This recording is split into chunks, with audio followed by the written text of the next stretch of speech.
Olá, seja bem-vindo a mais um episódio do Manchete Podcast. No programa de hoje eu recebo aqui para um bate-papo o vereador Dandinho de Rio Preto, a quem desde já eu agradeço pela participação. Muito obrigado, Arnaldo. É um grande prazer estar aqui no Manchete Podcast. Vamos embora. Então vamos lá, vamos começar com uma polêmica recente. O prefeito Vladimir Garotinho vetou duas leis de sua autoria que nomeavam duas praças, a Amaro Moura e Gamilton Correia, as duas no seu reduto lá em Rio Preto. Ele alega que não tem uma inconsistência com a história local e a priorização de interesses pessoais nessas suas escolhas, interesses particulares. Qual a sua visão em relação a isso? Esse veto ainda não passou pela Câmara, né? Ainda não, Arnaldo. Infelizmente, mais uma infantilidade do prefeito, né? Tanto o senhor Amaro Moura como o senhor Gamilton são moradores desde criança de Rio Preto, duas pessoas que têm uma história com a localidade, seus familiares moram lá até hoje. E, infelizmente, por questões políticas, né? Infantilidade, o prefeito vetou, né, dois nomes de duas pessoas que seriam de grande importância para aquela localidade. Você já tem conversado ali com os colegas? Hoje a oposição tem minoria, você faz parte da oposição, então teria que ter apoio de alguns colegas da base do governo para tentar reverter esse veto? Acho muito difícil, Arnaldo, mas a gente vai tentar. Mas tem alguma abertura de diálogo? Tem alguém que seria mais fácil conversar? Tenho sim diálogo lá com diversos colegas, mas infelizmente a gente sabe como funciona a questão na política lá, né? Ele vai pedir, acredito eu, para que mantenha o veto e infelizmente Rio Preto vai perder muito com isso. E você acha que tem alguém já aí com um nome novo da Praça na Manga? Qual a sua visão? Já tem outro político que vai querer batizar essas praças? Seria mais ou menos isso? Rapaz, acredito que sim ou não também, né? Acredito que o problema dele é mais que pessoal comigo. Vocês eram aliados, né? Você veio como candidato a vereador no mesmo partido que o prefeito Vladimir, você foi do PSD. O que aconteceu para a cisão? Como que isso se construiu para hoje você se colocar aí como, até mesmo nesse ponto, dizer que é uma questão pessoal quando ele veta uma lei de sua autoria? Infelizmente, o prefeito, né, pela mais uma vez infantilidade, criancice, não aceita não, acha que tem que ser tudo como ele quer. Infelizmente, eu não me elegi para isso, né? Tem coisas que eu tenho que me posicionar e ele não aceitou.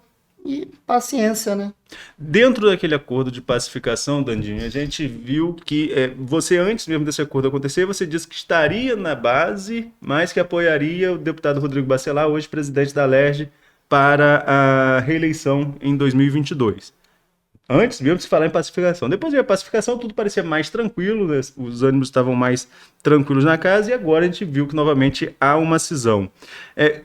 Como que você se posicionou dentro desse momento de pacificação? Dava realmente para ter um diálogo mais franco com o governo? Depois desandou de vez? Como que foi a construção da sua posição dentro da Câmara? Arnaldo, daria sim para ter um diálogo, né? Na época, eu pela amizade que eu tinha, que eu tenho com o deputado Rodrigo Bacelar, né, conversei e em momento nenhum ele me pediu que eu ficasse contra o governo e eu aceitei apoiá-lo, né, pela história que a gente tem juntos, né, falei isso na tribuna da Câmara e em 2018 eu ajudei o deputado do prefeito, que infelizmente me arrependo muito, eu sempre digo que eu não me arrependo de nada, mas isso foi um ponto que eu disse, não foi um bom deputado, não conseguia diálogo, e agora em 2020 ele queria de qualquer maneira que eu ajudasse esse deputado, e eu disse que não, não teria essa possibilidade, e como eu sempre disse, ele não aceitou não.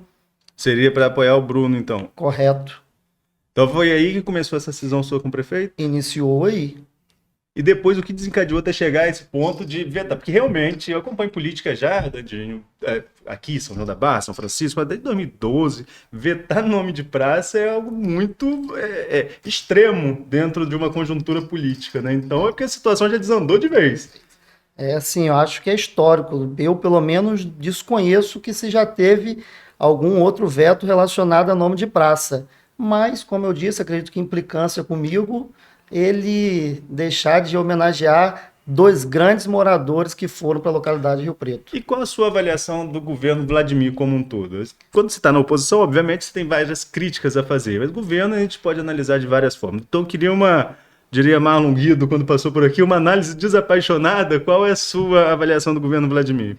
Vamos lá, Arnaldo. O governo tem os pontos positivos, a gente sabe que tem, mas também tem muitos pontos negativos. É um governo que está descontrolado, falta prioridade em algumas coisas, né? A gente vê agora aí, aqui dentro da cidade, o prefeito asfaltando asfalto e uma saúde que infelizmente não vai bem, né? A gente vê o prefeito fazendo aí diversos campus societies, e como então foi um exemplo que aconteceu em Guarulhos, inaugurou um campo society, do lado tem uma UBS fechada.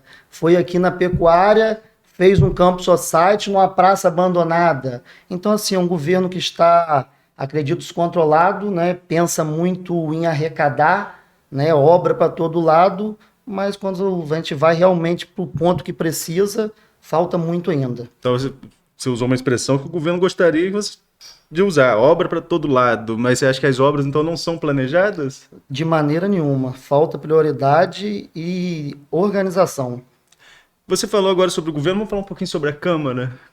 Você viu seu pai ser presidente do Legislativo Campista. Como que você consegue comparar a evolução da Câmara, as discussões que acontecem na Câmara daquela época para agora? Como que você avalia? Eu, na época que papai foi vereador e presidente, eu ainda era muito novo, Arnaldo. Lembro pouco, mas conversando com uns, com outros, parece que mudou muito, né? Eu acho que essa legislatura vai ficar para a história de tudo que aconteceu. E a gente está lá trabalhando no dia a dia, fazendo o que a gente pode, que está ao nosso alcance, e é isso. Você acha que vai ter recesso do fim de ano? Não sei, Arnaldo. Eu acho que você quer saber da LOA. Exatamente. Vamos lá, a LOA é a prerrogativa do presidente, né?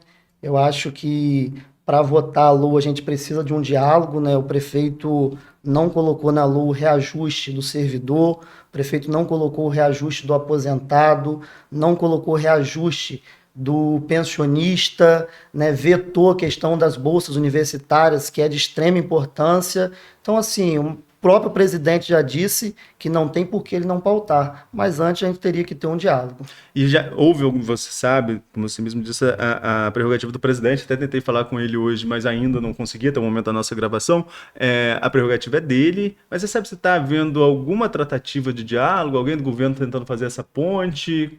Como que está dentro nos bastidores da Câmara isso? É o que eu vejo, eu também estou desde a semana passada sem falar com o presidente, até onde eu sei, foi na última sessão da quarta-feira, né, alguns vereadores da base tentando insistindo para que pautasse, mas até então estou sem novidades. Vamos falar então de futuro agora. Você é pré-candidato à reeleição. Como eu falei, você veio pelo PSD, que era o partido de Vladimir, hoje é o partido de Caio e a gente não sabe qual é o futuro do PSD em Campos. Provavelmente você não fica no PSD, né? Provavelmente não. E qual o seu futuro? Já tem alguma coisa encaminhada? Eu ainda não tenho nada definido. O que eu posso deixar aqui, já para que todos saibam, eu vou vir no partido ligado ao deputado, presidente da Alerj, Rodrigo Bacelar, no grupo dele. Ainda não sei qual, mas será um partido que terá o apoio do deputado Rodrigo Bacelar. Dandinho, você comentou aqui uma implicância pessoal do prefeito com você, e tem outros episódios que reforçam que realmente há uma questão aí mal resolvida entre vocês, né? O que está acontecendo? Toda inauguração vai dar problema aí o seu povo com o pessoal do prefeito? O que aconteceu nessas inaugurações? Qual a sua versão sobre o que ocorreu? E como chegar a uma solução também? Eu acho que não precisa, né? Dentro do campo político podem ser adversários sem ser inimigos. Vamos lá, Nada, vamos completar agora, dia 31, 3 anos de mandato, né? E eu, durante esses 3 anos, trabalhei muito, venho trabalhando todos os dias e fazendo um dos papéis mais importantes, que é do vereador, estar na rua, lá do povo, e solicitando melhorias. E todas essas obras que foram realizadas, que eu participei, eu tenho, querendo ele ou não, um ponto ali junto dessas obras, porque eu solicitei, cobrei demais, fiz meu papel como vereador e, como eu sempre disse, sou oposição, mas o que vier de benfeitoria para a população, eu vou estar lá para aplaudir, seja ele prefeito ou seja quem for. E, infelizmente, eu fui para a primeira inauguração na Pecuária, de uma praça, né? Fui lá de coração aberto para ouvir o que ele ia falar, né? Tá junto com o meu povo lá, com a população, mas infelizmente as coisas desandam porque alguns que estão em cima do palco acabam falando besteira, e aí a gente foge do controle. E o que aconteceu em Rio Preto, né? Rio Preto é meu lugar, eu sou nascido e criado em Rio Preto, lá que está minha família, meus amigos, e ele foi lá inaugurar a praça, fui para lá também com o coração aberto, para estar junto daquela população, e antes dele ir para Rio Preto, ele estava na inauguração em Ponta da Lama, se não me engano, e lá em Ponta da Lama ele já disse no microfone que iria para Rio Preto e que iria falar umas verdades. Tem essa gravação, ele falou isso lá, foi para Rio Preto, chegou lá, acaba falando besteira, aí a gente foge do controle, não tem como controlar a população que está lá do nosso lado. Há alguma rivalidade mais forte interna, local aí que interfira nessa questão? Acho eu que não. Eu entrevistei há um tempo atrás o ex-presidente da Câmara e secretário de Obras, Fábio Ribeiro. Ele não citou seu nome, mas me ficou no ar que haveria ali uma certa disputa de espaço entre vocês. Minha impressão está equivocada? Pode existir, acredito que possa, mas assim, Fábio se coloca como de Lagoa de Cima. Eu acho que ele ficou os 3 anos do mandato, só ele foi lá 2, 3 vezes, foi muito. E quando ele vai, ele só vai lá na mansão dele lá, da Havan, não conversa com a população, então eu não vejo o hoje secretário, vereador licenciado Fábio Ribeiro, como da localidade, não. Não representa. Vamos falar então um pouco do seu mandato. Você mesmo falou aí que se orgulha de ter se posicionado em algumas questões direcionadas sobretudo a seu reduto eleitoral, o reduto da sua família. Mas o que mais? Quais projetos que você pega e fala assim, olha, esse aqui eu tenho orgulho de ter feito isso nessas legislaturas e tenho vontade de continuar trabalhando em cima dele? Tá, a primeira coisa que mais eu me orgulho, Arnaldo, é o que eu vou morrer dizendo.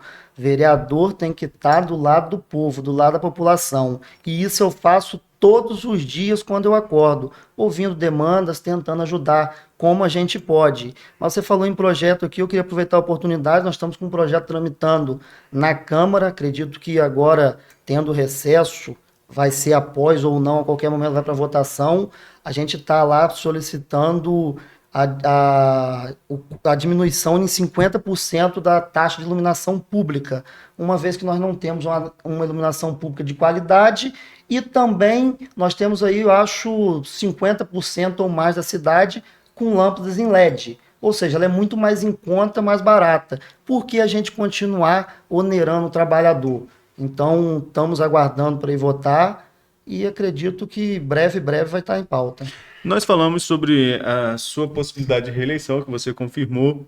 Seu pai tem vontade ainda de entrar na disputa? Como que está a situação dele? E como que está a situação jurídica dele hoje? Tá, é uma dúvida, muitas das pessoas dizem, acham, papai não tem vontade nenhuma de vir candidato a vereador, tá? A gente tá junto, o papai tá lá sempre junto, mas eles mesmo próprio vir não tem. E quanto à questão jurídica de papai, hoje está zerada. Se ele, caso quiser ser candidato, ele pode ser. Mas não é a vontade dele. Vai fazer campanha para Dandinho. Vai fazer campanha para Dandinho. E Dandinho tem vontade de chegar também à cadeira que o pai ocupou? Você vê, hoje Marquinho tá lá, seu Marco também já foi presidente da casa, né? É algo que você almeja também? Assim, não que eu almeje, né? Mas se houver a possibilidade, a gente vai cumprir. Mas tem conversado isso ou não? Ainda não. Primeiro tem que pensar na reeleição. Primeiro na reeleição. Você falando no nicho de partidos, né? A gente já começa a ver revelar aí os partidos que vão fazer parte do grupo ligado ao Bacelar. E aí você tem PL, Cidadania, o próprio União Brasil, para onde o Rodrigo vai agora, né? Depois de ter sido liberado pelo TRE. Enfim, seria um desses três ou tem mais algum aí que está conversando? Tem outros, mas pode ser. Então pode ser um desses três. Pode ser um desses três. Tem alguns que já dá mais alinhado, porque são 9 vereadores entre vocês, Sim. né? Vocês precisam dividir ali os espaços. É uma outra questão, Arnaldo. O pessoal fala muito, nós agora em 2020 tivemos quase 1000 candidatos. Vai diminuir bastante. Diminuir bastante. Então a pessoa fala assim, não vai ter candidato para esse partido. Tem sim, confio no deputado Rodrigo Bacelar. Na hora a gente vai montar as nominatas, vai ter espaço para todo mundo e a gente vai concorrer. É porque se pensar em nominata, né? Nós mesmo falamos aqui há pouco, você e Fábio meio que disputam o mesmo espaço e os dois foram eleitos na mesma legenda, né? Na mesma, tem espaço. Só trabalhar. Vamos falar um pouquinho então sobre esse cenário de 2024 e o candidato a prefeito do grupo político que você apoia. Qual o nome que você aposta? Quem está se destacando aí para ser candidato a prefeito? Assim, eu acho que quem está se destacando é a deputada Carla Machado, né? Uma mulher com experiência vasta, foi 4 vezes prefeito de São João da Barra. Acho que vindo candidato é de grande importância para a nossa cidade e vai ter muito a agregar. Agora, tem que se pensar também num coringa, porque todo mundo sabe, existem questões jurídicas envolvendo o nome da Carla. Uma é antiga, da Imbesp, que é uma coisa que eu que, como eu falei, acompanho política em São João da Barra desde essa época, isso sempre volta e daqui a pouco arquivo, enfim, é uma questão bem antiga que sempre vem à tona em período eleitoral. E outra é a tese do prefeito itinerante, que também é uma dúvida em relação a essa questão. Você acha que tem um outro coringa, caso Carla não possa ser candidata? Assim, Arnaldo, nós temos ainda, temos o prazo até abril, tem muita água para passar debaixo da ponte. Se a candidata não for Carla, pode ter certeza que a gente terá um outro nome. Eu hoje posso não saber te precisar quem, mas a gente tem pessoas capacitadas e com condição para ser candidato. O governo Vladimir tem divulgado pesquisas, falando também de cenário para o próximo ano, que mostram até mesmo uma possibilidade de reeleição no primeiro turno. Qual a sua leitura dessas pesquisas divulgadas? Eu não acredito, acho muito difícil, Por né? quê? Porque eu, assim, 2012, se não me engano, a prefeita Rosinha, à época, muito bem na cidade e ganhou aquela eleição no primeiro turno pelos votos de Arnaldo à época não serem computados. Hoje, não desmerecendo nem Arnaldo, nem um candidato à época, nós temos pessoas fortes para ser candidato, e assim, eu acho muito difícil levar no primeiro turno. A não ser que ele aconteça o que o prefeito quer, que ele seja candidato sozinho. Mas e essa aproximação com o Caio? Como que você falou de Arnaldo, né? Rivalidade aí dos garotinhos com os Viana. Como você assiste essa possível aproximação do prefeito Vladimir, o deputado, suplente de deputado, né? Voltou agora ao mandato, Caio Viana. Assim, Caio também, cara, Caio ali combinou, acredito eu, né? Duas pessoas muito infantis, né? Caio não aceitou, acredito que queria ser o candidato do grupo sozinho e acabou queimando a partida, né? Não sei se tem alguma questão lá do alto, junto ao prefeito do Rio, mas assim, acredito que dure não. É isso que eu ia perguntar agora. Você acha que é uma aliança que pode durar aí pelo menos até a eleição? Não acredito. Deve desandar como a pacificação desandou? Provavelmente. Tá certo. Dandinho, agora vamos caminhando para o nosso bate-papo aqui, para o final do nosso bate-papo, melhor dizendo, nossa conversa bem curta, direta. Nós falamos, você falou aí da verdade, do seu projeto que está tramitando, do que você viveu esses 3 anos de mandato. O que você espera agora, nessa reta final deste mandato, um ano eleitoral, um ano que todo mundo tem que pensar no seu mandato atual, porque não pode abandonar, mas também pensar na eleição, porque é uma disputa acirrada. Quais as suas perspectivas para 2024? As perspectivas são muito boas, né? Como falei, eu não tenho muito para fazer mais, porque eu já fiz durante esses 3 anos. Eu acho que agora é hora de eu mostrar tudo que eu fiz durante o decorrer dos 3 anos. Vamos entrar no ano eleitoral e, assim, realmente está todo mundo focado, pensando muito na eleição. E eu acho que é isso que vai acontecer agora, mas também não deixando de trabalhar, fazendo o que a gente pode fazer. Queria mais uma vez agradecer a você por se disponibilizar a participar aqui com a gente e já deixar aberto o convite para os próximos bate-papos, que ano que vem a gente vai precisar conversar bastante, porque é ano eleitoral. Eu que te agradeço, Arnaldo. Estou à disposição para a hora que você me chamar, estou aqui. Vamos conversar, estou sempre aberto ao diálogo. E a você que nos acompanhou até aqui, fique ligado também nas nossas redes sociais. Até a próxima!